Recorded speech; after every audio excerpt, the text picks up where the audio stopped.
ወወልድ ወመንፈስ ቅዱስ አሐዱ አምላክ አሜን። ርስኢ ሕዝበኪ ወቤተ አቡኪ። ከዚህ በኋላ የአባትሽን ቤተሰብሽን እርሺ፣ የአባትሽንም ቤት ተይ። ከዚህ ቦታ ቦታሽ ቤተ መቅደስ ይሁን። ነቢየ እግዚአብሔር ዳዊት በመዝሙረ ዳዊት መዝሙር 44 ከቁጥር 12 ጀምሮ ለዛሬው ዕለት በትንቢት እግዚአብሔር መንፈስ ቅዱስ አናግሮት ስለ እመቤታችን ቤተ መቅደስ መግባት የተነገረ ቃል ነው ማለት ነው። እንግዲህ ብፁዓን አባቶቻችን እኛ እድለኞች ነን። ይህን እድል መጠቀም ያስፈልጋል። እኒህ ብፁዓን አባቶቻችን እንደ ሥላሴ ሶስቱም እየተገኙ እየባረኩን ስለሆነ በረከታቸው ይድረሰን። እንግዲህ እና እኔ አጠር አድርጌ የተወሰነ ለመግቢያ ያህል ተወሰነ ካልኩ በኋላ በብፁዓን አባቶቻችን ትምህርቱም ምዕዳኑም ይሰጣል ማለት ነው። ብፁዕ አቡነ ዮሐንስ የማዕከላዊ ጎንደር ሀገረ ስብከት ሊቀ ጳጳስና የቅዱስ ሲኖዶስ አባል፣ ብፁዕ አቡነ ሚካኤል የደቡብ ጎንደር ሀገረ ስብከት ሊቀ ጳጳስና የቅዱስ ሲኖዶስ አባል፣ ብፁዕ አቡነ ሰላማ የምዕራብ ጎንደር ሀገረ ስብከት ሊቀ ጳጳስና የቅዱስ ሲኖዶስ አባል፣ ክቡር ሊቀ ስልጣናት አባ ዮሴፍ ቆሞስ አባ ዮሴፍ ደስታ የማዕከላዊ ጎንደር ዋና ስራ አስኪያጅ። እንግዲህ ይቅርታ ይደረግልኝ፣ በእውነት ቀድሞ መልአከ ኃይልም ራሳቸው የሀገረ ስብከታችን ክቡር ስራ አስኪያጅ በሚገባ ስሙን የየመምሪያ ኃላፊዎቹን በአግባቡ ጠርተዋልና ከዚህ በኋላ የተወሰኑትን ከጠራው በኋላ ከይቅርታ ጋር ጊዜ አይኖርም። ስሙንም በደንብ አልያዝኩም ማለት ይቻላል። የዚህ ካቴድራል በቅድሚያ የሀገረ ስብከታችን የየመምሪያው ኃላፊዎች ሊቃነ ካህናት፣ የዚህ ደብር ዋና የአቋቋም ምስክር ክቡር መጋቤ አእላፍ ክቡር ጥላሁን፣ የተከበሩ መልአከ ኃይል ዳዊት በቃሉ የዚህ ታላቅ ካቴድራል ዋና አስተዳዳሪ፣ የልማት በእውነት ሲነገር በዓይን የሚታይ ነገር ነው። እጅግ ደስ ይላል። የተከበራችሁ እንግዲህ የአድባራትና የገዳማት አስተዳዳሪዎች፣ ይቅርታ የአብነት መምህራን፣ ሊቃውንተ ቤተ ክርስቲያን፣ በዚህ የተሰበሰባችሁ የክርስቶስ ቤተሰቦች፣ እንዲሁ ደምቃችሁ አምራችሁ የምትታዩ ቤተ ክርስቲያኒቱ ተስፋ የምታደርጋችሁ ዋጋም የተከፈለላችሁ ምእመናን፣ ምእመን እንዲህ ብላለች ነው ትርጓሜያችን የሚለው። ምታወግዝ ከሆነ አንድ መናፍቅ ሲወገዝ ምእመን ታወግዘዋለች ይላል ሃይማኖተ አበው ትርጓሜ እንዲህ ነው የሚለው። ምእመን አትቀበለውም ነው የሚል። ስለዚህ ሊቃነ ጳጳሳቱም ሁሉም ሹማምት በእናንተ በምእመናን ላይ የተሾሙ በመሆናችን እናንተ ባለቤቶች ናችሁ ማለት ነው። ስለዚህ ወንዶችም ሴቶችም ወጣቶችም ሕፃናትም እንደምን አደራችሁ? እንደምን ሰነበታችሁ? እንደምን አላችሁ? እግዚአብሔር አምላካችን በእኛና በቅዱሳን መላእክት መመስገን ፈቃዱ የሆነ የሰራዊት ጌታ እግዚአብሔር ዛሬም ዘወትርም የተመሰገነ ይሁን። እንግዲህ ርስኢ ሕዝበኪ፣ ሕዝብሽን እርሺ። ለመጀመሪያ ሰሙን ሲተረጉሙ ልማደ ራግውን፣ ልማደ ዮቶርን፣ ልማደ ናኮርን፣ ልማደ ታራን ተይ ይላሉ። ይሄ ማለት እንግዲህ ጣዖትን ማምለክ አንቺ ቤተ እስራኤል ተይ። በአራቱ ወቅቶች ሴሩህ ናኮርን፣ ናኮር ራግውን፣ ራግው ታራን፣ ከታራ በኋላ አብርሃም ነው። ስለዚህ ጣዖት አመልካለሁ አትበይ አንቺ ቤተ እስራኤል፣ ይህንን እርሺው። አንቺ የምትሰግጂው እግዚአብሔር ለሙሴ ለሰጠው ታቦት ነውና ይሄንን እርሺ ነው። ሰሙ ትርጓሜዊ ነው። ወርቁ ግን ወደዚህ ሲመጣ የአባትሽን ቤት እርሺ። ከዚህ በኋላ እመቤታችን ቅድስት ድንግል ማርያም እስካሁን የተወለደችው እንደምናውቀው በስዕለት ነው። በብሉይ ኪዳን ልጅ ያልወለዱ ሰዎች ይሰደቡ ስለነበረ ምናልባት ዘርህን ያልባረከው እግዚአብሔር ቢጠላህ ነው ተብሎ ወንዱም ይሸማቀቅ ነበር። ሴቷም ደግሞ ማኅፀንሽ ያልተባረከው እግዚአብሔር ቢጠላሽ ነው እየተባለ ብዙዎች እነ ሐና ይሸማቀቁ ነበር። ቀደም ሲል በሕገ ልቡና ደግሞ እነ ሳራ ሁሉ ይህንን ፈተና ተጋርተውታል እያለ ወደ ኢያቄምና ወደ ሐና ይህ ምክንያት መጥቷልና ብዙ ጊዜ በብሉይ ኪዳን ልጅ ያልወለዱ ሰዎች ይሸማቀቁ ስለነበረ እመቤታችን በስለት ስለተወለደች ከ3 ዓመት በኋላ በቤቷ እንድትቀመጥ የእናት አባቷ ፈቃድ አልነበረም። ነገር ግን ወደዚህ ትንቢት ይጎርፍላት ነበር። ዛሬ ወደ ቤተ መቅደስ የገባችው ወላዲተ አምላክ ቅድስት ድንግል ማርያም በብሉይ ኪዳን በተለይ እሷ ልጇ ከዙፋኑ ተቀማጭ ሲሆን ቅድሚያ አሁን ሊቃነ ጳጳሳቱ አባቶቻችን ከመምጣታቸው በፊት ምን ተነጠፈ? ዙፋን ወንበር ተነጥፏል። ብፁዓን አባቶች ሊቀመጡበት ነው ተብሎ ሊቃውንተ ቤተ ክርስቲያን እንደዚሁም ሁሉ ወደዚህ ቤተ መቅደስ ከመግባቷ በፊት ነቢያቱ ቀድመው ዙፋን እያደረጉ ያስቀምጧት ነበር ድንግል ማርያም። አለማወቅ ነው በእውነቱ። ስለዚህ እመቤታችን በሕገ ልቡና ጀምሮ በቀስተ ደመና ለዚች ዕለት በዚች ዕለት ወደ ቤተ መቅደስ ለመግባቷ እንዲሁ እንደ እንግዳ ደራሽና እንደ ውሃ ፈሳሽ ድንገት የተነገረ አይደለም። ለድንግል ማርያም ያልተነገረ ነገር የለም። ስለዚህ ምን እያሏት ነበር? በቤተ መቅደስ በብቸኝነት እንደምትኖር አካላዊ ቃልን በድንግልና ጸንሳ በድንግልና እንደምትወልድ ቀድመው ይናገሩላት ነበር ነቢያቱ።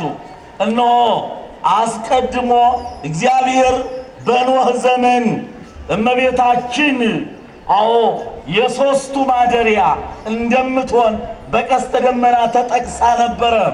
እንዲህ ይላል በኦሪት ዘፍጥረት ምዕራፍ 9 ቁጥር 11 ላይ እሰይም ቀስትየ በውስተ ደመና ይላል። እነሆ ቀስቴን በደመና ላይ ምልክት አደርጋለሁ ይላል። እያችሁት ቀስታዋ 3 አይነት ነበረች ይላል። ነጭ፣ ቀይ፣ ጥቁር ወይም ደግሞ እናንተ ይሄ ምንድነው ቅጠልያ ነው የምትሉት፣ አረንጓዴ የምትሉት ማለት ነው። ይሄ እንግዲህ እመቤታችን ከቤተ መቅደስ በኋላ በብስራተ መልአክ ጸንሳ በብስራተ መልአክ ኃያል ወልድን እንደምትወልድ ሦስቱ አብ ለማጽናት መንፈስ ቅዱስ ከሦስቱ ግብራት ለመከልከል ወልድ በተለየ አካሉ ለመወለድ በሦስቱ ተነግሮላታል። ቀስተ ደመናዋ 3 ነበረች ይላል። ነጭም ቀይም ጥቁር ነበረ። ነጩ የአብ ቀዩ የወልድ ጥቁሩ የመንፈስ ቅዱስ ነበረ ይላል። እንግዲህ ቀጥሎ ደግሞ ነጩ የጥምቀት፣ ቀዩ የሥጋው የደሙ፣ ጥቁሩ የሥጋው ጥቁሩ የደሙ። በዚህ መካከል 3 ስንል በሦስቱ ስም ማለታችን ነው። አሁን አብ ለማጽናት ይላሉ መተርጉማኑ፣ መንፈስ ቅዱስ ከሦስቱ ግብራት ለመከልከል፣ ወልድ በተለየ አካሉ ለመወለድ በማኅፀነ ማርያም 3ቱ ማደሩ ይላል። ተመረጠች። ከመጀመሪያ ለመለኮት ማደሪያ የተመረጠችው መለኮትን እንድትሸከም ከዚህ ከቤተ መቅደስ በኋላ እመቤታችን ያደረው ማሕሌት በሙሉ ስለ ብስራት ነው። ብስራት በቤተ መቅደስ የምትበሰረውን መልአኩ መጥቶ ከ12 ዓመት በኋላ የሚያበስራት ነው ሲመሰጠር ያደረው በማይሌቱ ማለት ነው። ስለዚህ እመቤታችን ቅድስት ድንግል ማርያም በቀስተ ደመናው ተመስላለች። አብ ለማጽናት መለኮትን እንድትሸከም ያጸናት ከሦስቱ ግብራት ከለከላት መንፈስ ቅዱስ። እስመ ለዓለሙ ምን ይል ነበር? ይመጽእ ላዕሌኪ መንፈስ ቅዱስ ወኃይለ ልዑል ይጼልለኪ አላላችሁም ሊቃውንተ ቤተ ክርስቲያን? አዎ መልአኩ መጥቶ ሲያበስራት እፎኑ ይከውነኒ ዝንቱ ዘየአምር ብእሴ፣ እኔ ወንድ አላውቅም እስከ መቼም እስከ መጨረሻውም ድረስ እኔ አላውቅም እኮ የምኖረው በድንግልና ብቻ ነው፣ እንዴት ይሆናል ብላ ስትናገር ምንድን ነው ያለው? መንፈስ ቅዱስ ይመጽእ ላዕሌኪ፣ አንቺማ መንፈስ ቅዱስ ያድርብሻል እኮ የልዑል ወልድ ኃይል እኮ ይጸልልሻል። መንፈስ ቅዱስ ከሦስቱ ግብራት ይከለክልሻል። ለምን? ውእቱሰ ንጹሕ እምነ ሰለስቱ ግብራት ዘውእቶሙ ዘር ወሩካቤ ወሰስሎተ ድንግልና እለ ስሩዓን በእጓለ እመሕያው ወእሙራን ቦሙ። እነዚህ ሦስቱ ግብራት በሱ ዘንድ የሉምና። ለምን? ሰው አንዲት እናት የምትወልደው በሦስት ነው። መጀመሪያ ከድንግልና ማጣት ወደ እናትነት መምጣት አለ። ከዛ በኋላ ድንግል ከመባል በኋላ እናት መባል አለ።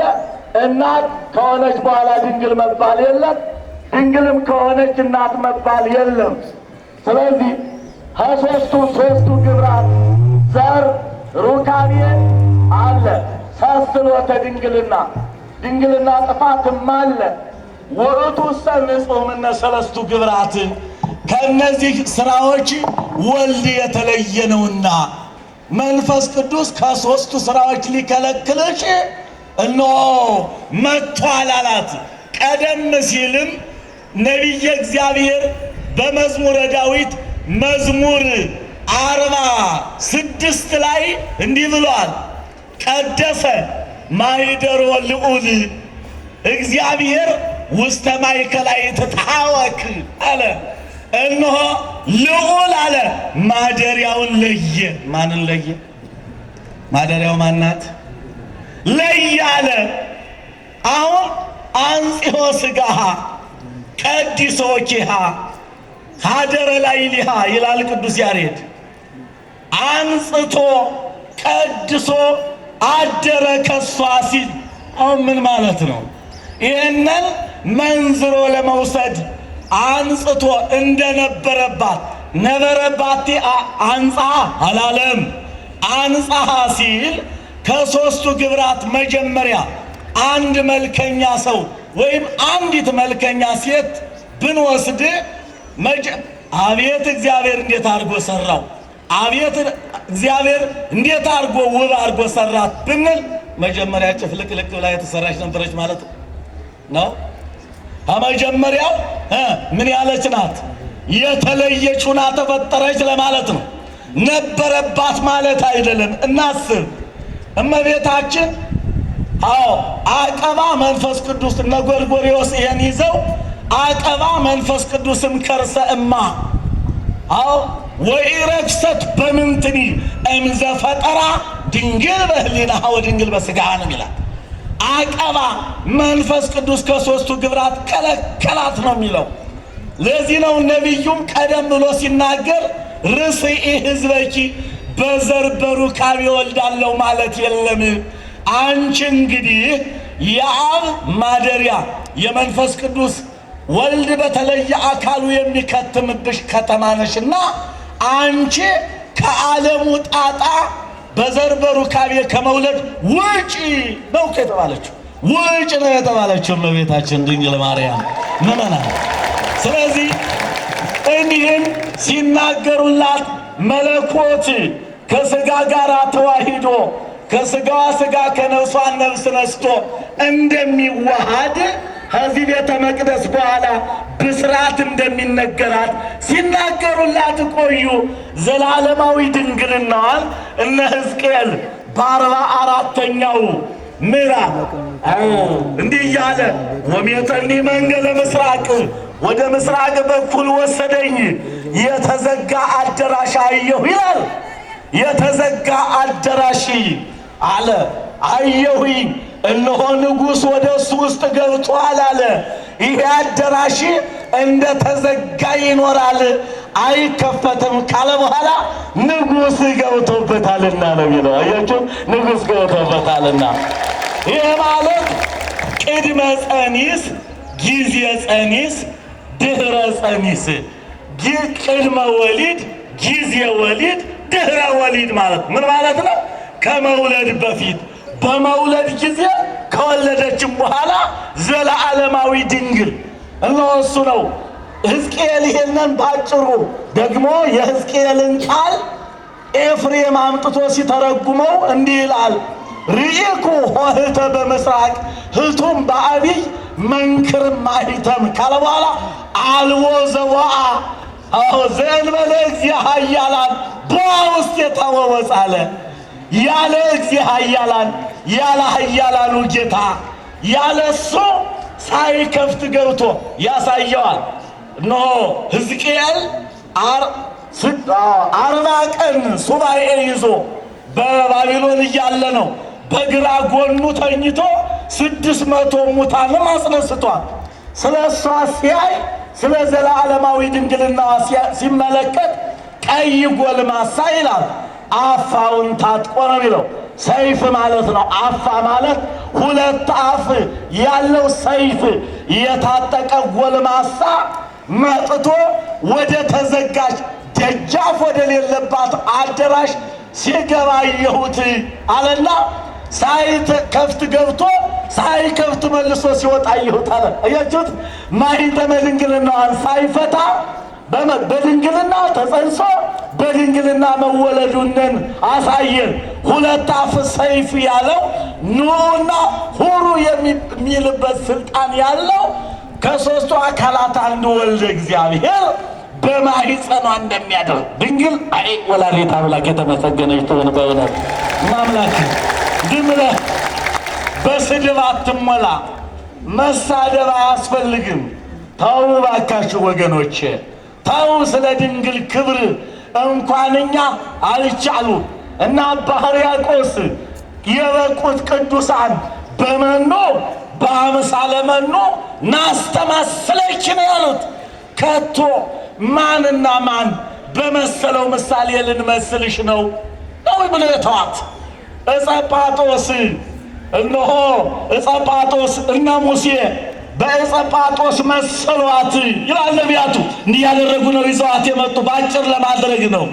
እነሆ በኦሪት ዘጸአት ምዕራፍ 3 ቁጥር 3 ላይ ስትመለከቱ ያ ዛሬ ከዚህ ቤተ መቅደስ በኋላ ከገባች በኋላ ከ12 ዓመት በኋላ እንዴት እንደምትጸንሰው እንዴት እንደምትወልደው በዕፀ ጳጦስ ዛፍ መስሎ ሲናገር ሙሴ ዕፀ ጳጦስ ይላታል።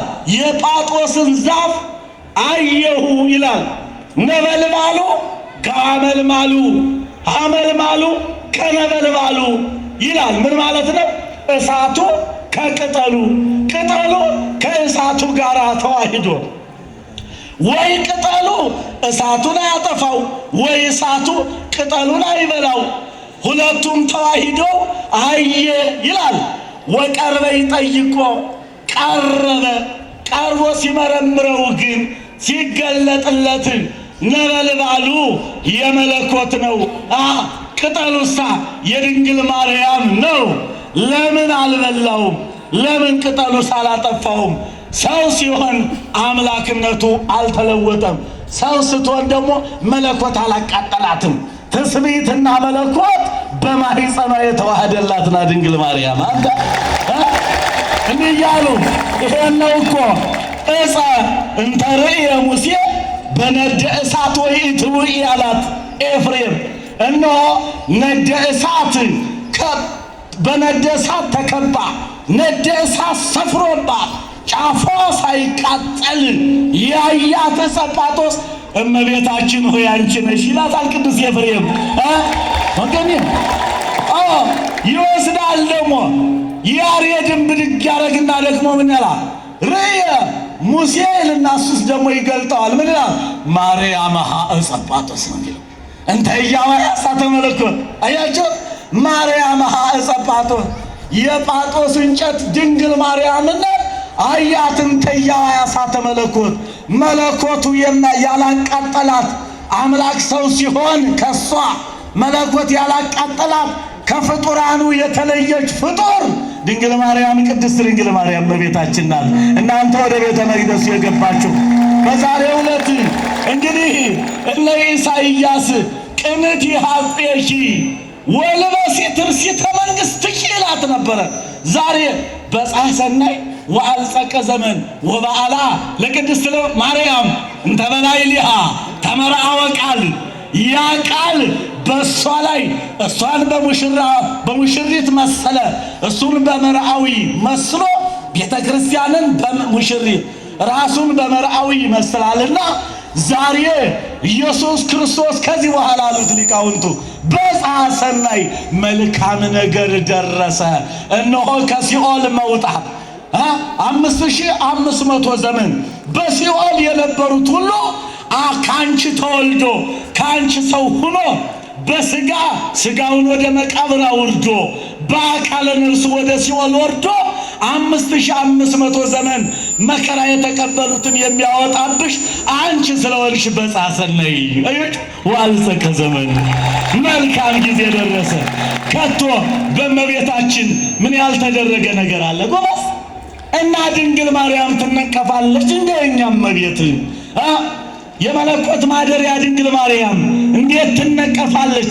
ናሁ ድንግል ትጸንስ ወትወልድ ወልደ ኢሳይያስ 7 ቁጥር 14 እንዲህ ይላታል ድንግል ማርያም ናሁ ድንግል ትጸንስ ወትወልድ ወልደ ወይሰመይ ስሙ አማኑኤል ማረ ወቅብአ ብዑል ይላል። አያችሁ፣ እነሆ ድንግሊቱ አለ በድንግልና ጸንሳ በድንግልና ኃያል ወልድን ትወልዳለች። ስሙም አማኑኤል ይባላል። አማኑኤል ማለት እግዚአብሔር ከኛ ጋር ማለት ነው። እግዚአብሔር ከኛ ጋር ማለት እግዚአብሔር ከስጋችን ስጋ ከነፍሳችን ነፍስ ነስቶ ከኛ ጋር አንድ አካል አንድ ባህሪ ማለት ማረ ወቅብአ ብዑል ማር ኦሪትን ቅብ ወንጌልን የሚሰራ አምላክ በማር መሰላት ኦሪትን ማርነት ለጊዜው ከእጃቸው ሲይዙ ልክክ እያለ በውሃማ ለቅ ይመስላል። ኦሪት ማትለቅ መስላ የተሰራች ሕግ ለቀቀች። ቅቤን በውሃ ለማጠብ ቢሞከር አይቻልም አለ። ወንጌል ስትሰራ የምታልፍ መስላ ነበር፣ ግን እስከ ዕለተ ምጽአት አታልፍም። የወንጌልና የኦሪቱ ባለቤት ከእሷ ሰው ሆነ ይላችኋል። ይውላችሁ ምእመናን እየት እንግዲህ እንዲህ እያሉላት ከመጡ በኋላ ነው ይህ ትንቢት ከተፈጸመ በኋላ ሐናና ኢያቄም በብዙ ስለት ወልደው 3 ዓመት ሲሆናት እንግዲህ አለች እኛ ተስለን ነው ወንድም ቢሆን ቤተ እግዚአብሔርን እንዲያገለግል ሴትም ብትሆን ዳውጃ እየሰራች የሴቶችን ሥራ እየሰራች ቤተ እግዚአብሔርን ታገልግል እንጂ ለኛ አልተሳልንም። ኢያቄም ሆይ እንውሰዳት አለች ሐና ማለት ነው። እሱ ግን ምን አለ? እንዲያውም ታስቸግርኛለሽ ብዬ ፈራሁሽ አንቺን ነበር። ከወንዶች ይልቅ ሴቶች ልጅ የልጅ ፍቅር ይጸናባቸዋልና የፈራሁሽ አንቺን ነበረ ብሎ በሰላም በፍቅር ወስዶ ወደ ቤተ መቅደስ ዘካርያስ የሚባል ሊቀ ካህናት ነበረ። ወሰዱ ወደ ቤተ መቅደስ ወስደው ኖ ተባለ። አቀባበል ተደረገላት ድንግል ማርያም። ዛሬ እንዴ አያችሁ፣ የአቀባበል ቀን ስለሆነ ነው እናንተም በስታችሁ የታያችሁት። አያችሁ፣ ሊቀ ካህናቱ ወጣ ተቀበላት፣ ካህናቱም ተቀበሏት። ምንድነው ያለው ቅድም? ካህናት ወሊቃነ ካህናት በቤተ መቅደስ ተወክፈዋል አይደል? አዎ፣ እመበግ ዘትነበር ቤተ መቅደስ። ያቺ የበጉ በኢሳይያስ ላይ አድሮ መጻ ይጠባ ከመበግ ወከመበግ ወከመበግ ዘይነብ በቅድመ ዘይቀርጽ ነው እንጂ አንተ እነሆ በጉን ጠጉሩን ሲሸልቶት ለምን ጠጉሬን ትሸልቱኛላችሁ እንደማይለው በግ ሊታረድ የመጣው የዛ እናቱ አሏት። እመበግ የበጉ እናት እነሆ ካህናት ዛሬ በቤተ መቅደሱ ተቀበሏት። ያደለ ቅድም ዝማሬ የነበረው ያጎለ ነበረ ዝማሬ አይበራ ዘካርያስ ካማ እሞ ለሰማያዊ ንጉሥ። አያችሁት?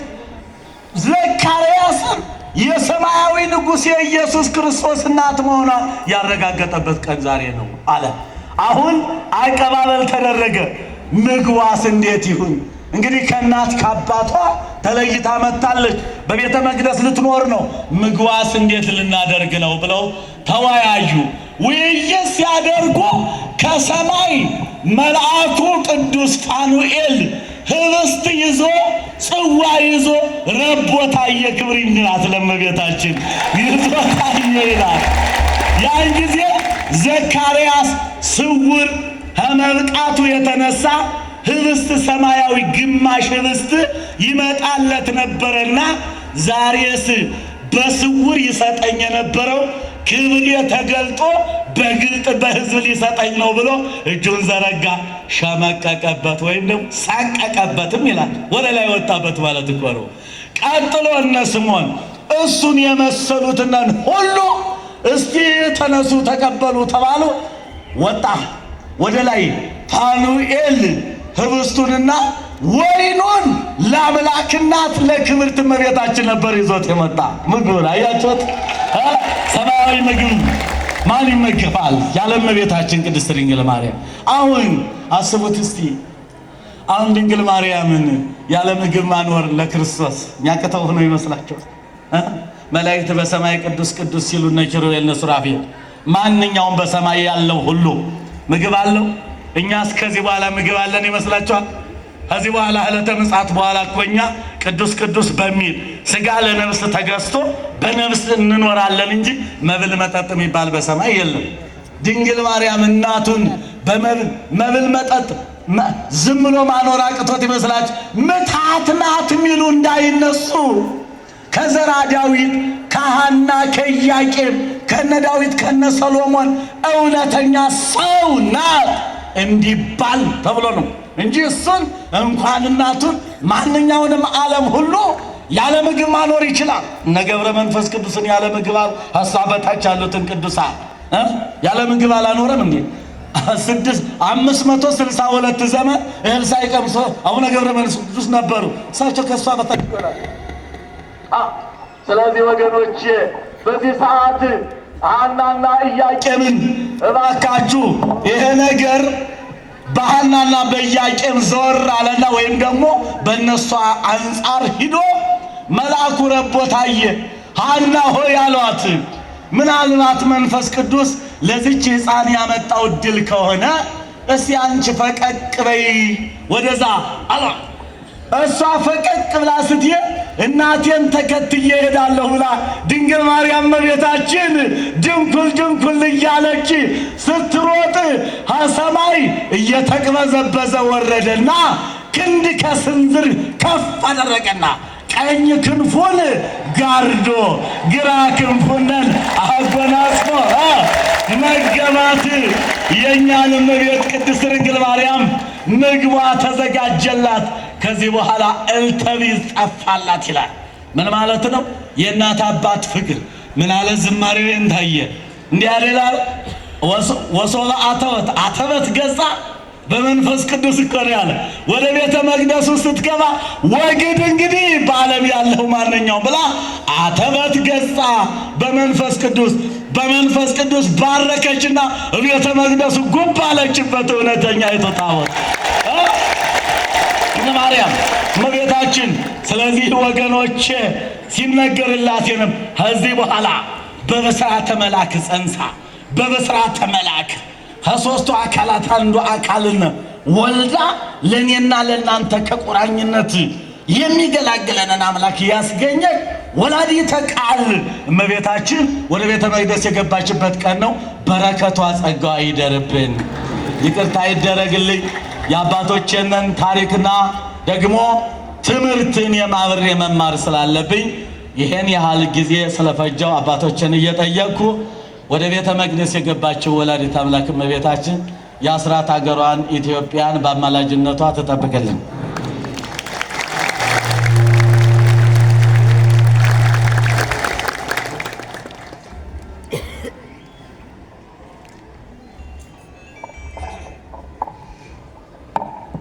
እልልታው በዚህ ነው እንደሚገለጠው?